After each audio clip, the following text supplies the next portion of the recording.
नमस्कार। इस वीडियो में मैं आप लोगों को बताने वाला हूँ डीजल अनुदान के लिए जो अभी ऑनलाइन आवेदन शुरू हुआ उसका ऑनलाइन आवेदन कैसे आएगा और कौन कौन से कागजात यानी कि डॉक्यूमेंट लगेगा और कौन कौन से किसान इसके लिए ऑनलाइन आवेदन कर सकते हैं। स्टेप बाय स्टेप पूरी प्रक्रिया बिल्कुल हिंदी में आपको लाइव दिखाने वाला हूँ, समझाने वाला हूँ। सबसे पहले मैं आपको बता दूं कि डीजल के लिए ऑनलाइन आवेदन करने के लिए आपको इस वेबसाइट पे आना पड़ेगा। लिंक आपको मिल जाएगा डिस्क्रिप्शन बॉक्स में, उस पर क्लिक करके इस वेबसाइट पे आ सकते हैं। यहाँ पे देखिए आने के बाद आपको मिल जाएगा ऑनलाइन आवेदन करें डीजल सब्सिडी, यहाँ पे भी क्लिक कर सकते हैं या फिर नीचे आएंगे यहाँ पे मिल रहा डीजल अनुदान खरीफ, इस पे भी क्लिक करेंगे तो आपको वेबसाइट ओपन हो जाएगा इस प्रकार से कुछ। यहाँ पे देखिए सबसे पहले मैं आपको बता देता हूँ यहाँ पे डीजल अनुदान के लिए यहाँ पे अनुदान का प्रकार चूज करें। यहाँ पे डीजल अनुदान देख लीजिएगा। इसके बाद आपको यहाँ पे सिंपल आपको ओके कर देना है यहाँ पे, ठीक है। और यहाँ पे देखिए कुछ निर्देश दिया गया, इसको आपको जरूर पढ़ लेना चाहिए, समझ लेना चाहिए ऑनलाइन आवेदन करने से पहले, अन्यथा आपको लाभ से वंचित हो सकते हैं, आपको लाभ नहीं मिल सकता। देखिए सबसे पहले बताया गया डीजल अनुदान ऑनलाइन आवेदन करने के लिए दिशा निर्देश। प्रिय कृषक, सूचित किया जाता है कि अभी खरीफ मौसम के फसल के लिए योजना लागू है। मतलब अभी जो धान यानी खरीफ का जो मौसम है उसके लिए जो खेती हो रहा है उसके लिए ये डीजल अनुदान है, ठीक है।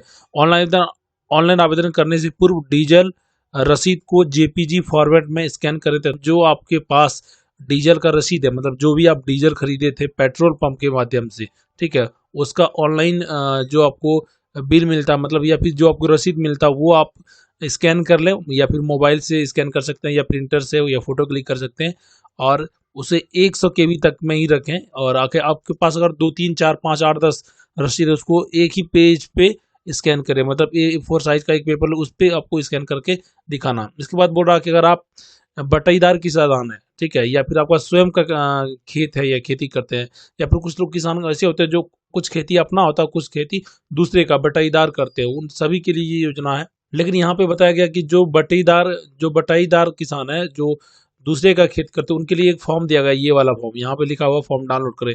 इसको यहाँ से उसको क्लिक करके डाउनलोड करना, ये वाला फॉर्म है।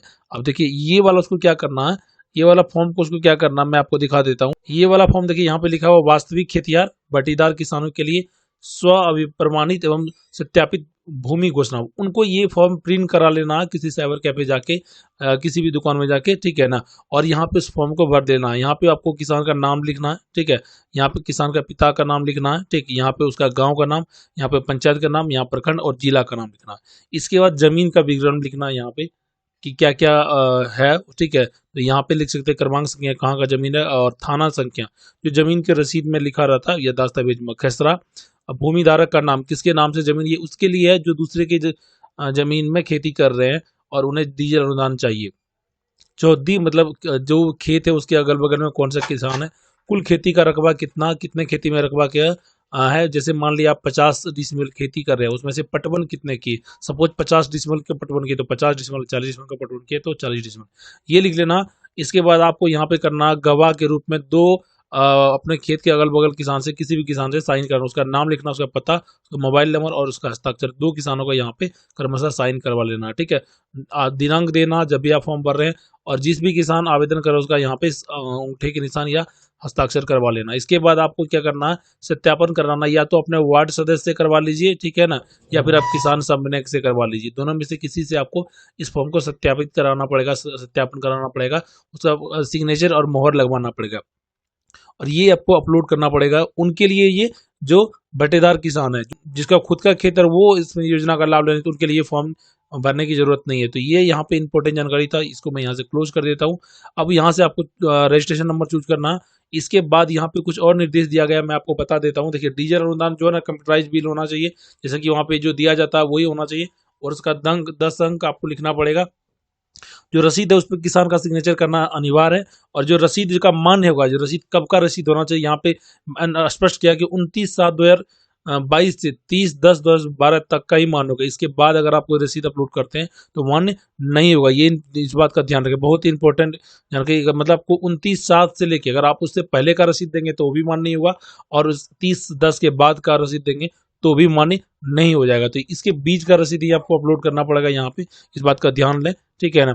और इसके बाद यहाँ पे बोला कि जो भी किसमें आपका आधार कार्ड लिंक होना जरूरी है, तभी आपको पैसा मिलेगा, ठीक है। और जो स्वयं का खेती में, जो स्वयं के खेत में खेती कर रहे हैं उसके लिए खाता नंबर, खसरा नंबर लिखना बिल्कुल जरूरी है यहाँ पे, ठीक है ना। और जो बटेदार वो नहीं भी लिखेंगे तो उनका चल सकता है, लेकिन जो स्वयं कर रहे हैं उनको लिखना पड़ेगा। देखिए इसके बाद आपको क्या करना है, यहाँ पे अपना किसान का जो पंजीयन संख्या आता है, रजिस्ट्रेशन नंबर, वो यहाँ पे टाइप करना है। उसके बाद आपको सर्च विकल्प पे क्लिक करना है यहाँ पे। इसके बाद इस प्रकार से देखिए ओपन होगा और यहाँ पे उस किसान का पूरा विवरण आपको यहाँ पे सब कुछ आ जाएगा टोटल। तो यहाँ आप एक बार देख ले सकते हैं। इसके बाद आपको ऊपर आ जाना है इस तरह से कुछ, ठीक है।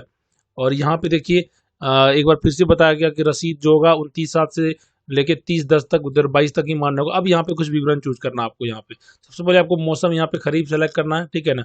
फसल का नाम यहाँ पे धान का बिचड़ा सेलेक्ट कर सकते हैं और यहाँ से क्रमशः एक, इसको आप 5 बार आवेदन कर सकते हैं। इसके लिए आप अलग अलग बार 5 बार आवेदन कर सकते हैं। एक बार जैसे आप बिचड़ा सेलेक्ट करिए, दूसरी बार धान सेलेक्ट कर लेंगे या मक्का, जो भी आप लोगों का रहेगा, इस तरह से 5 बार आप आवेदन कर सकते हैं। 5 बार आवेदन करें तो आपको अधिक लाभ मिल सकता है इस बार, ठीक है। अभी तक देखिए यहाँ आपने बोला कि कितने बार आवेदन किया, तो आपने अभी तक 0 बार आवेदन किया, कोई भी आवेदन नहीं किया, तो इस बार इस तरह से आवेदन कर सकते हैं। अब बोला किसान का प्रकार, अगर स्वयं है तो यहाँ पे स्वयं लिख रहने दें, और ठीक है, अगर आप बटेदार है तो बटाईदार रहने दें, और अगर आप यहाँ पे स्वयं बटेदार है तो मतलब आपका खुद का भी खेती है और दूसरे का भी करते हैं तो ये लगा दे।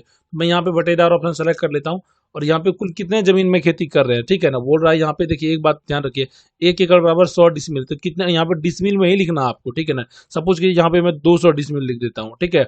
इसके बाद यहाँ पे आपको लिखना खेसरा संख्या, अगर आप बटेदार है तो यहाँ पे अनिवार्य नहीं है, खेसरा संख्या आप नहीं भी लिखेंगे चलेगा।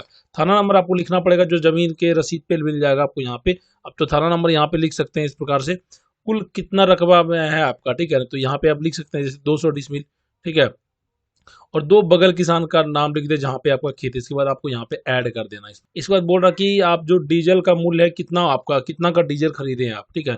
सपोज कि आप यहाँ पे 3000 रुपया का डीजल खरीदे हैं, ठीक है ना, 3000 डालें। अब आपको यहाँ पे रसीद संख्या लिखना पड़ेगा, ठीक है। जो भी रसीद का 10 अंक का होगा लास्ट का, वो यहाँ पे टाइप कर दें, ठीक है। जैसे मैं यहाँ पे कुछ भी टाइप कर देता हूँ इस प्रकार से। वो रसीद का डेट का यहाँ पे आपको टाइप करना है, ठीक है ना, कब ये खरीदे थे। बाद यहाँ पे अगर कोई और रसीद है तो यहाँ पे कोमा लगाएंगे इस प्रकार से आप, ठीक है ना। फिर दूसरा लगेंगे, फिर कोमा लगाए, फिर दूसरा डेट सेलेक्ट करेंगे, ठीक है। पेट्रोल पंप कहाँ है, कौन से प्रखंड में पेट्रोल पंप का नाम लिखें और वो कौन से प्रखंड में पेट्रोल पंप है वो यहाँ पे लिखें। हालांकि अपना प्रखंड भी लिख सकते हैं। देखिए यहाँ पे 3000 मैंने दिया और इतना जमीन खरीदी, तो यहाँ पे दिख रहा कि अनुमानित राशि आपको 1200 रुपया मिलेगा। तो आप इस प्रकार से कर सकते हैं।